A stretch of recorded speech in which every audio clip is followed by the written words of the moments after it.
Hello everyone, this is Ibrahim Yunus. God has blessed us with another beautiful Saturday. I've always been saying for things to change, you have to change. And today our topic is a very, very powerful topic. I know you really enjoy it. The topic is 10 lessons people learn too late. 10 lessons people learn too late. There was a story of a wise man. He was very successful, very wise. And then they asked him, some young guys came to me and said, a wise man, how come you are very wise? He said that he only learned from two people. People who make stupid decisions and fail in life, and people who make right decisions and succeed in life. So he said that in life, if you want to succeed, you must study from these two people. People who have made bad decisions and the results they've had, and people who have made good decisions and the results they've had. Many people focus on only bad decisions, then they become bad. Others focus on only good decisions. When bad comes, they don't know what to do. That is wrong. You must learn from these two. So today we are bringing 10 lessons from this wise man. He said he has learned. I think it will really help us. The first point is that the first lesson from this wise man is that everything is temporal. That everything in life is temporal. It's very, very important. He said that there are good times and there are bad times. There are good times and there are bad times. And he said, when you are in your good times, it's temporal. Don't think it's permanent.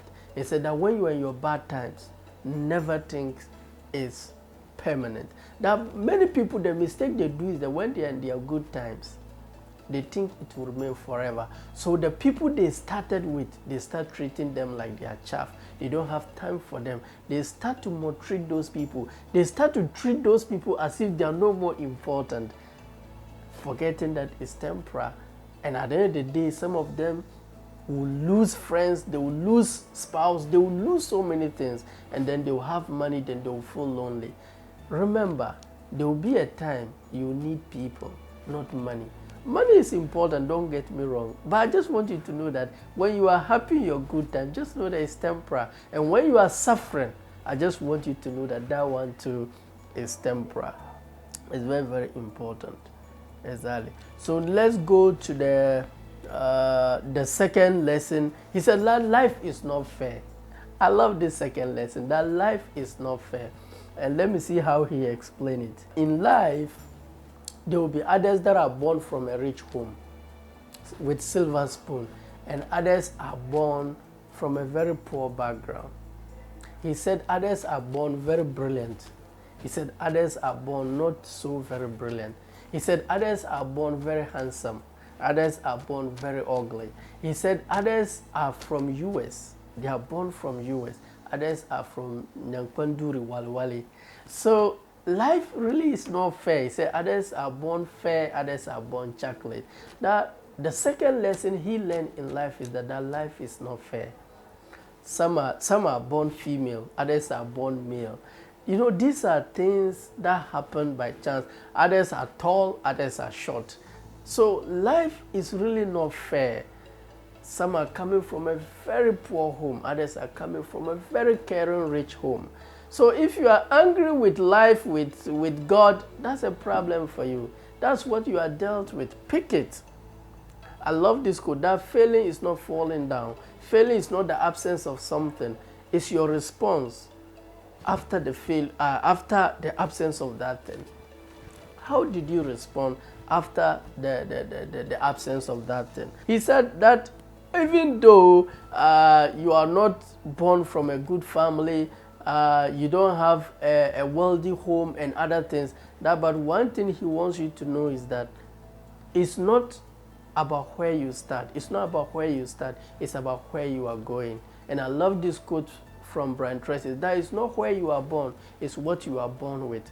I've seen children from a very poor background, from a very poor nation, they rise up to become very successful. So sometimes it's not where you are born, it's what you are born with. What gift are you born with? What wisdom are you born with? What is the talent God has given you? Some are born talented, some are born smart in terms of books.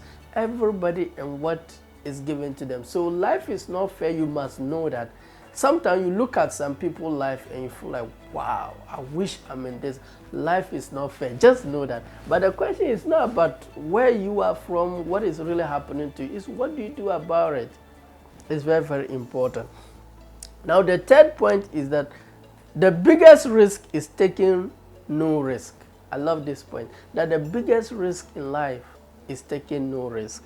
Let me see how he explained it. He said that every successful man took risk. Whether it's Aliko Dangote, whether it's Bill Gates, whether it's any rich person you know, they have to take a risk. And he said that everything worth having, everything that is very important, everything that can change your life must be something you have to take a risk. So those of you that are risk phobia, that are afraid of not any kind of risk, calculated risk, is going to be a very hard thing for you. But then my question is, what is the worst thing that will happen when you take a risk? You either succeed or you learn something valuable. So if you are not taking a risk, you are starving yourself. I remember a story of a donkey. He was very hungry, and then they serve him carrot. Now he's asking, he doesn't trust the person that served him the carrot, according to the story. So he's afraid, should he take the carrot or not? Okay, should I take it or not? Should I take it or not? Finally, he starved and died. And the carrot was lying. What is wrong with taking it and see? So sometimes indecision is a decision. Deciding not to decide is a decision. Sometimes it's very important. You decide, okay, the only way to know whether this thing is right or wrong is to do. When you do, immediately you realize that no, I've made the wrong choice. Then you quickly turn to the right path. But staying doing nothing, and some people too are waiting to be great to start. That's wrong. You don't wait to become great. You start to become great. So if you are saying I'm waiting to be great to start, are you sure waiting will make you great? Like there's something you want to do, you are waiting to be great to start. Are you sure just waiting will make you great? You have to start to become great. Nobody ever waits to become great. Assuming you have two people, like two friends, or two children. One is waiting to become great, and one starts. Which of these two people do you think will become great? The one that starts. So risk, what's the worst thing that will happen? Maybe it's about your ego. You are afraid of to be seen starting small. Maybe that might be the issue. But it really doesn't matter considering the results you'll be getting. So I would advise you to take risk. It's very, very important. That's why every successful man took risk, whether it's Tony Robbins, whether it's Dr. Eric Thomas, whether it's anybody, whether it's Cristiano Ronaldo, every successful entrepreneur, they've all taken risk. And you know one funny thing? I've seen a lot of rich, successful people who lost a lot of money after taking risk. They lost a lot of money. They learned their bitter lesson. Then they became successful by making wise decisions from the wrong choices they did. Now, I've seen a lot of poor people who never lost money. God will always brand your blessings in a form you need to take a risk. That is something I realized. Any blessing that will come to you will not come to you in a form of blessing. It will come to you in a certain form that will be in a form of risk. So you look at David. David went and fought Goliath. When he defeated Goliath, look at what he became, prime minister. Very successful. The king's daughter was given to him. He became a prime minister. He became successful. He never knew his success was fighting Goliath. So there are a lot of you, your success is at the other side of your Goliath. So what's your Goliath? Fight it. Give your all. And inshallah, Allah will make a point for you. Now the fourth lesson, a lot of people learn too late, is that the importance of being present. The fourth lesson a lot of people learn too late is the importance of being present. A lot of people focus on the future. They think, what if this thing will happen? What if this, when you focus on the future, you'll be very worried. You do nothing in the present. They're just thinking of the future, the future, the future. What if? And another thing is that they're thinking of, me, I don't want this thing to happen. I don't want this to happen. Who told you to happen? You focus on the future. Some people also focus in the past. So their whole decision is from their past. When you meet them, why are you acting this way? They want to give you their stories. And all the stories in their past. How can you succeed living through the present with past? If you focus on the hurt, you'll be more hurt. If you focus on the lesson, trust me, you are going to make wise decisions, and that will bring you better results. And you look back and thank God for the lessons you've had. So there's nothing wrong with thinking about the future and thinking about the past, but don't live in there. Don't dwell there. Think about it small, think about here, but live in the present. Enjoy yourself in the present. This shooting I'm doing, I need to feel myself there. When you are spending time with your kids, with your children, please be with them. When you are with your spouse, be with them. You can't be with your spouse and you are on your phone, you are thinking of something, you are doing something else. Be where you are. Be in the present. When you are bathing, enjoy the bathing. Some people are bathing and their mind is somewhere. Some are eating, their mind is somewhere. You can't enjoy your life with that. So the fourth lesson a lot of people learn too late is that one of the most important things is be in the presence. It's very, very important. The fifth point, this point is very important. The fifth point a lot of people learn very late in life is have a purpose. Have a purpose. Every man must have a purpose. When things become difficult, during your tough times, actually, the thing that will help you will be your purpose. So when things become difficult, what will keep you going will be your purpose. People without purpose, what will keep them going will be drugs, alcohol, smoking, womanizing, or fornications. Doing unnecessary things. When you have a purpose, it helps you know how to dress. It helps you know where to spend your money.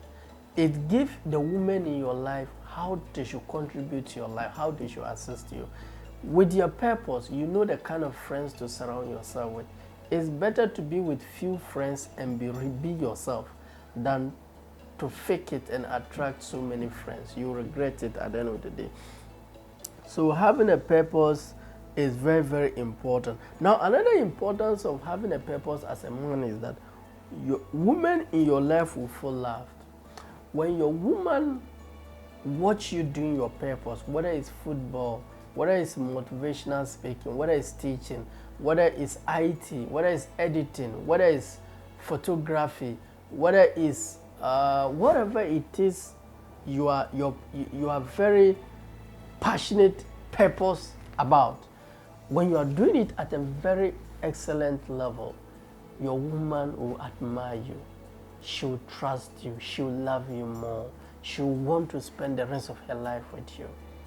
But if you don't have a purpose and you take junk food, you take alcohol, you take drugs, you just roam around, you just accumulate materials, trust me, things are really going to be very, very hard for you. Another benefit of having a purpose, your children, you become a role model for your children. Your children want to be like you.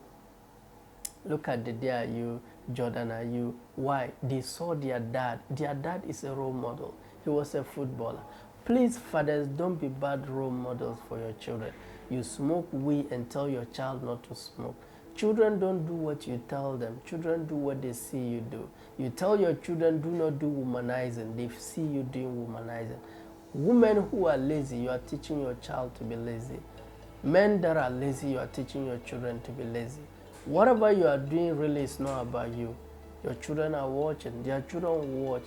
I would advise every young guy, try to end negative patterns in your family. Study the negative patterns in your family, and every family has that. You have a bad negative patterns. Just sit down and look at the patterns and then see how you can help yourself solve that. End it. End it. We are the generation that have to learn from the old and mold the way for the new ones. And it's not going to be easy. Satan will attack you. A lot of people will attack you. But once you have a purpose, you know what you are doing. It's in your heart. You fought a good fight. You fought a good fight. And God is with you. He will make a way for you. So having a purpose, in fact, is very, very important. Now, let me tell you something. Another benefit of having a purpose is that you help people you don't even know about. You help people you don't even know about. There was a day I was passing, I got to a point, it's like police arrested most people there. Not really arresting us, like they stopped us. And then one of the policemen have been watching my videos.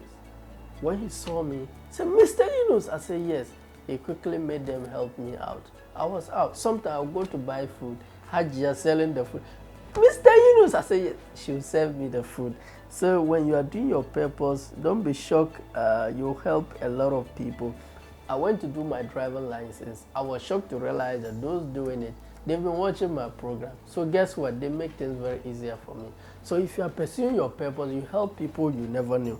Now let's go to the fifth lesson a lot of people learn too late. It's overthinking and overtalking. As you grow older, you start to overthink, especially women. As you grow older, you start to overthink. Women overthink a lot of things, but men also do so. When you are young, what overthinking is it? I'm hungry, they get food for you. I'm thirsty, that ends it. No, there's no any overthinking. But as you are growing older, overthinking becomes very hard. Now, there are two ways I'll help you tackle overthinking.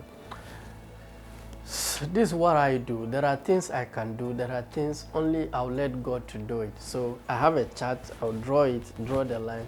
Things I can do, things let God do. So things I'll let God do. I don't worry myself. I don't overthink about it. But things I can do something about it. Trust me. I do the best I can. But things I let God, I only pray over it. I fast over it. I do sadaqah for it. I recite Quran for it. That is the area I do. But for things I have to do, I try my best to do the best I can. Now, the second way I handle overthinking is that there are things that are important. There are things that are urgent. There are things that are not important, but they are urgent. And there are things that are urgent, but they are not important. And there are things that are important and they are urgent. So you have only 24 hours. So to stop overthinking, you ask yourself, what are the things that are important? You get them. What are the things that are urgent? You get them. What are things that are important and urgent? So that is the things you do first. Anything you have to do with your hours, is it important? Is it urgent? You do it. Now, what are the things that are important but they are not urgent? They are important but they are not urgent. You do them too. But a lot of people forget about them. Now, there are some things that are not important and they are urgent. So people are busy but they are not productive. So there's a difference between being busy and being productive. Busy people do urgent things that are not important. So at the end of the day, he or she has done a lot of things, but does that move needle to what you really commit to do?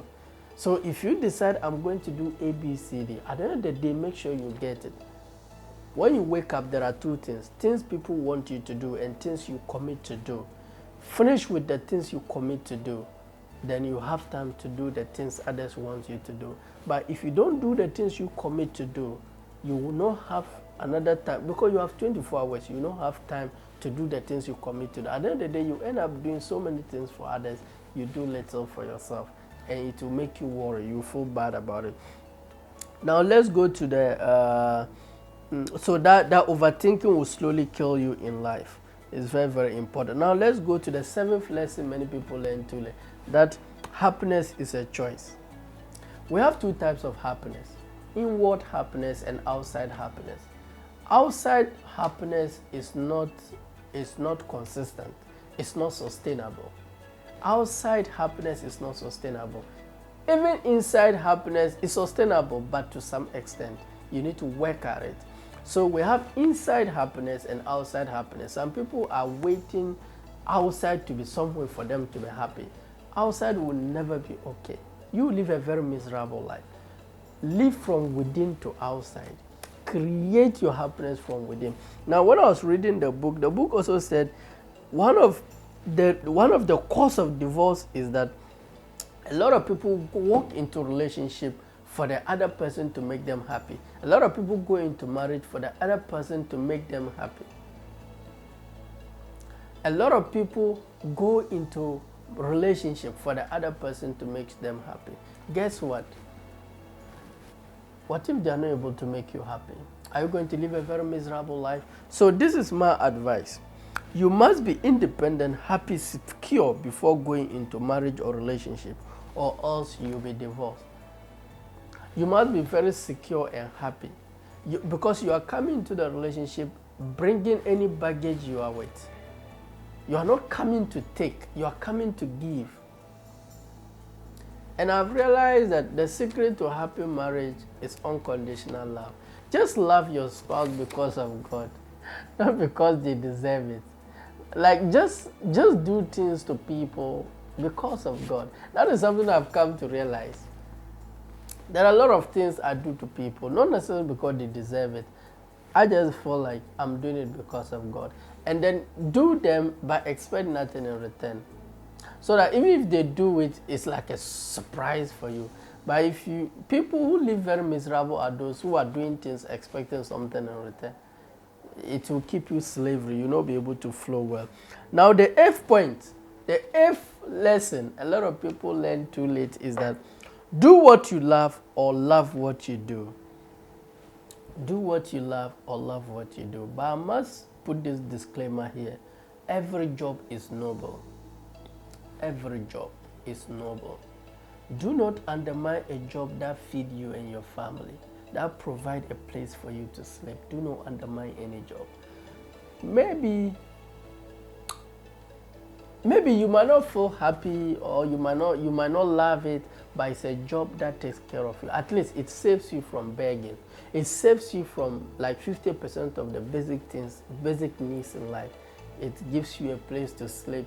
It puts money in your pocket, your vehicle. It helps you. So it's a very important, noble job. Do not undermine it under no circumstance. That is what. Now, aside from that, you need to live.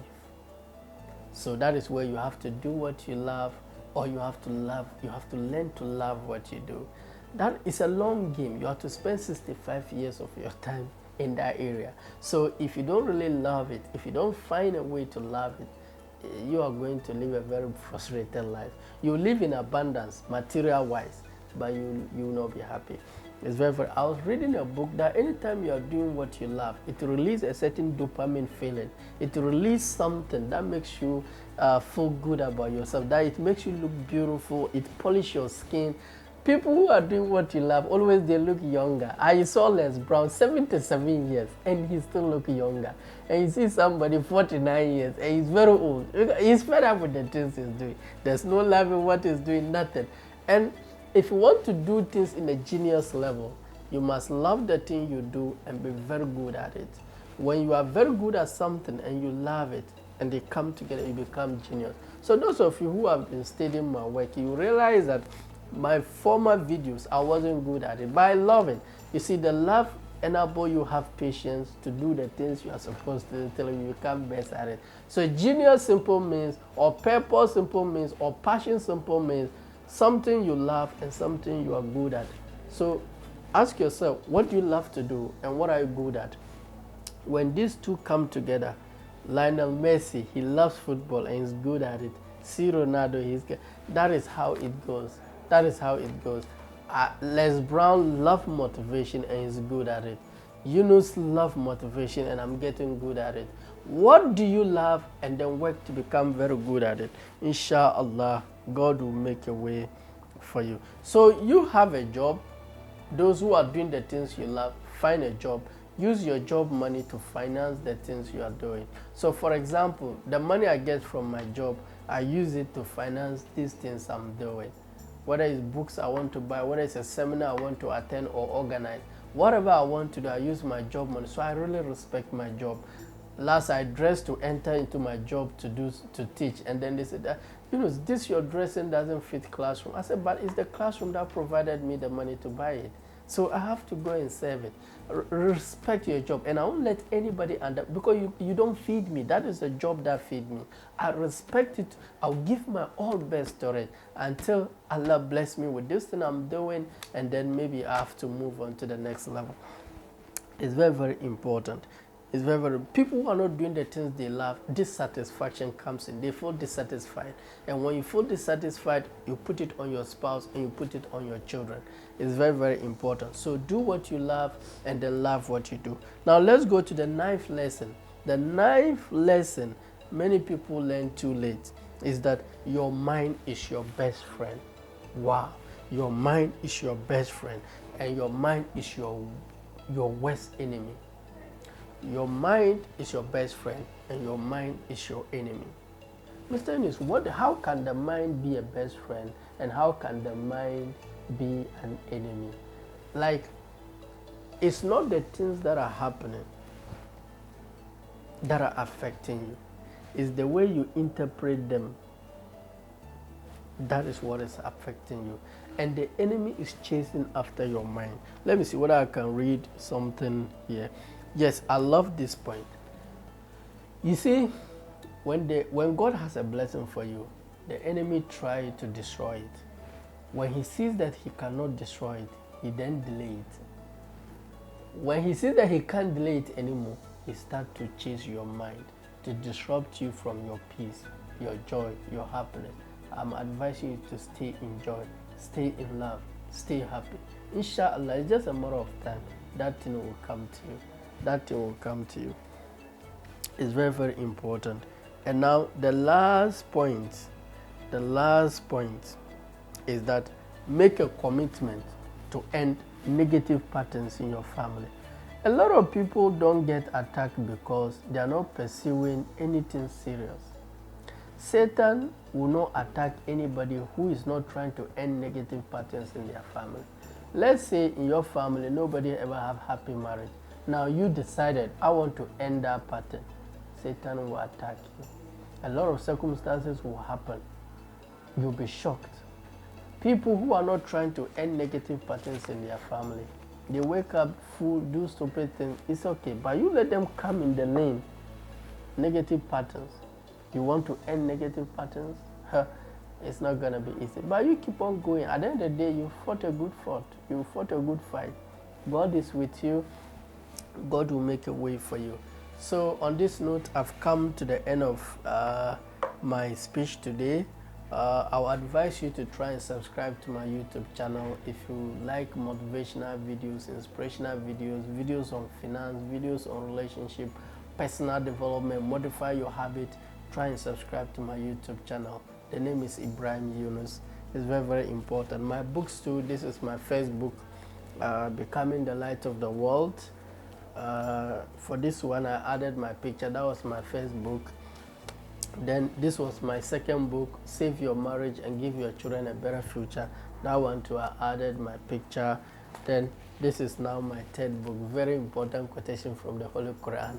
I'm waiting on something. Once I'm done, I'll launch this book. I'll launch it. I pray that during the launching you will try and come. So by God's grace, our next video will be 10 lessons from this, Man's Search for Meaning. So subscribe and then wait on. We'll come and shoot that one, 10 lessons from Man's Search for Meaning. Wow, by Viktor Frankl. It's a very powerful book. I encourage you to wait for our next episode. So on this note, I'm well known with this statement. Status in the world is not defined by what work you do, but by how well you do what you do. It doesn't matter what you do. Whatever you do, give it your all. And everyone around you shall benefit from it. And be givers in life. Don't wait for people to show you love. Give love first. And remember what Rasulullah sallallahu alaihi wasallam said. La yu'minu ahadukum hatta yuhibba li akhihi ma yuhibba li nafsihi. That none of you is truly a believer until you wish for your brother what you wish for yourself. I wish all of you the best, and our entire team also wish ourselves the best. Assalamu alaikum. Bye.